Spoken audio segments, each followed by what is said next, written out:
So welcome to today's video. We are taking a look at how to mix deep sea blue from the supergranulating watercolors from Schmincke Horadam. Deep sea blue is a lighter granulating blue. I do have the original, so we will be swatching this one first, and then we will be taking a look at the pigments used in the mixture, and of course remix it.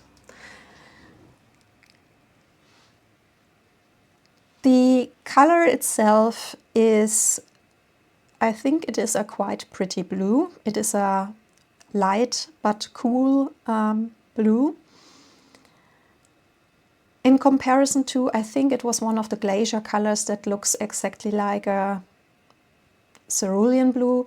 We do definitely have here a very different color shade in comparison to a PB35 or PB36. It is much darker than a PB35 and much cooler than a PB36, for example. So the color shade is definitely different and unique. It is, in my opinion, a beautiful color shade. But what I personally am missing is the color separation effect. We don't have this.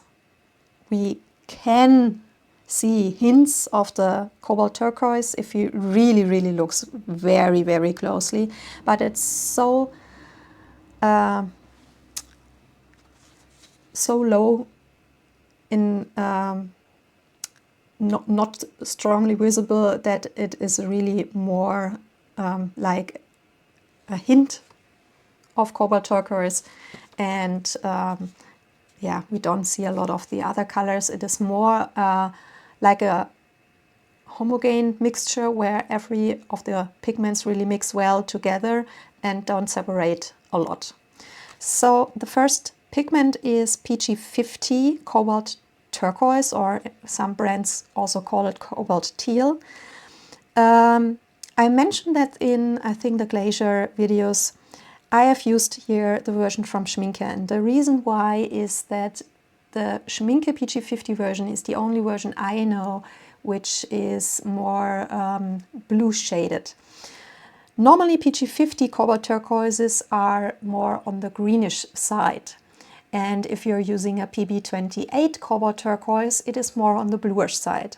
So if you don't own the Schmincke version, I highly recommend using a PB28 cobalt turquoise version, because these are more bluish versions in comparison to other brands using PG50.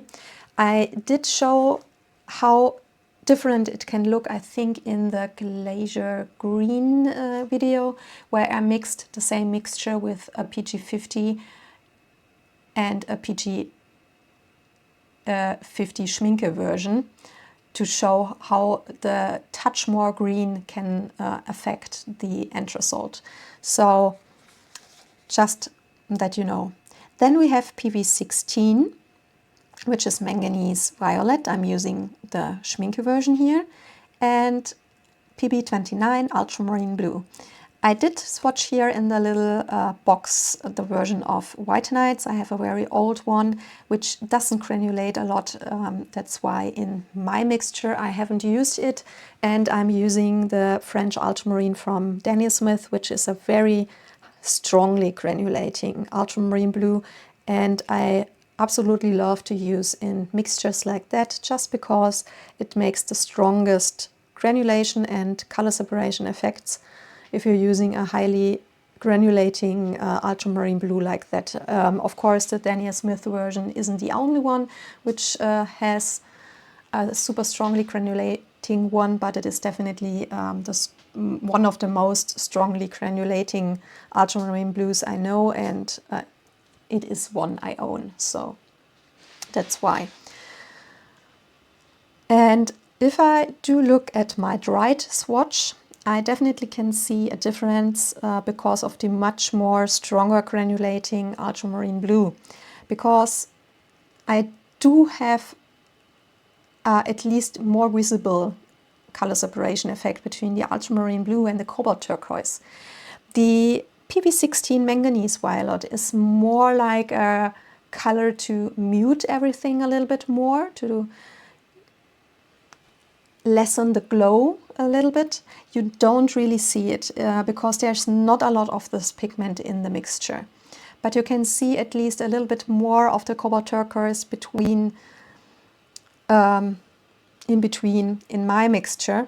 So if you really want to recreate it, I recommend not to use a super strongly granulating ultramarine blue, more like a mid granulating one.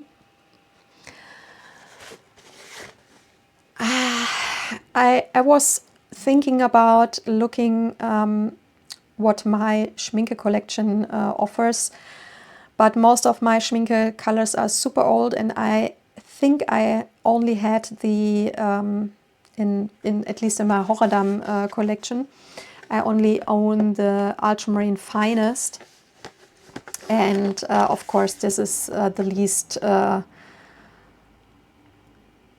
usable ultramarine blue because it nearly doesn't granulate at all. So yeah, I will have to look for the future if I do own a more mid-ranging granulating ultramarine blue. I probably have some which fits more the Schmincke version, but yeah, for my personal mixes I definitely like a stronger granulating one. So my personal opinion: first, if you do mix this, the PV16 and PB29 are much darker in color as PG50 or PB28 cobalt turquoise. So of course we need less of the darker colors and more of the cobalt turquoise. Like I said, the PV16 is more like a muted down pigment in this mixture, so that it doesn't glow that much, because especially the cobalt turquoise is a very glowing, bright color. And yeah, the most pigments used are definitely the ultramarine blue and the cobalt turquoise. You don't really see the PV16 in either mixes, the original or the self-mixed one.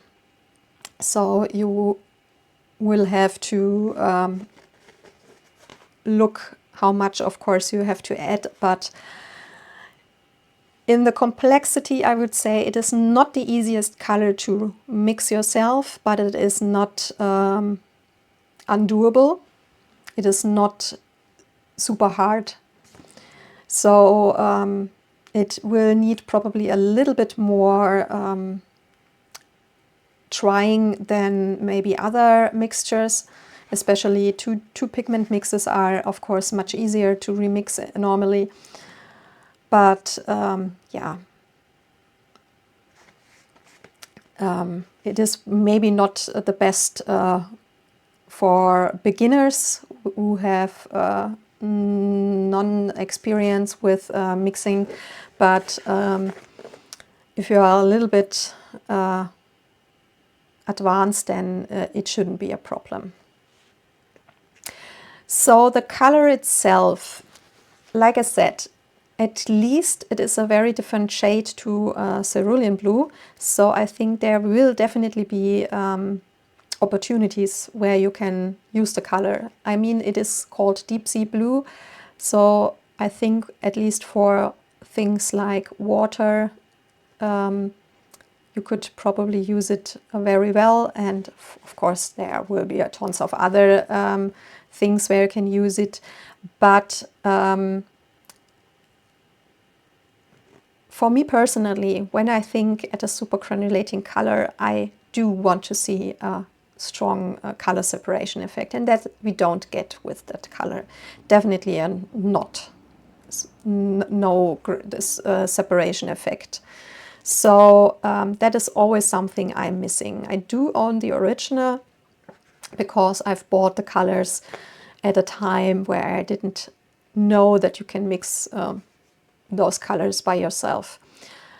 From my today point of view, I probably wouldn't buy the color because it isn't a color I haven't used a lot in the past. So yeah, if I want to use it, I would just remix it by myself if somewhere in the future the tube is empty. But like I said, from my today point of view, if you really have, or at the point that you say you use that color tons of, then it is probably a good thing to buy the pen or the tube. But if you are not someone who uses this color excessively, then yeah, I personally think it would be easier for the few occasions you really need this color to mix it yourself. Saves a lot of money, and like I said, my personal opinion, the effect isn't super strong, so yeah, I'm definitely missing something here. Of course, tastes varies, and that's totally fine. I can always only tell you what my personal opinion is, but definitely from my point of view, I say I'm missing something here, and I personally wouldn't buy the color again. So yeah, I really hope that this helps and that the video was interesting as well as helpful. And yeah, would love to hear your personal opinion about the color. Do you have it? Or would you be interested in getting it? And of course, a thumbs up or a follow is highly appreciated because it really helps me in the channel. So thanks a lot for that. And I hope you have a wonderful day and to see you soon in one of my other videos. Bye bye. Take care.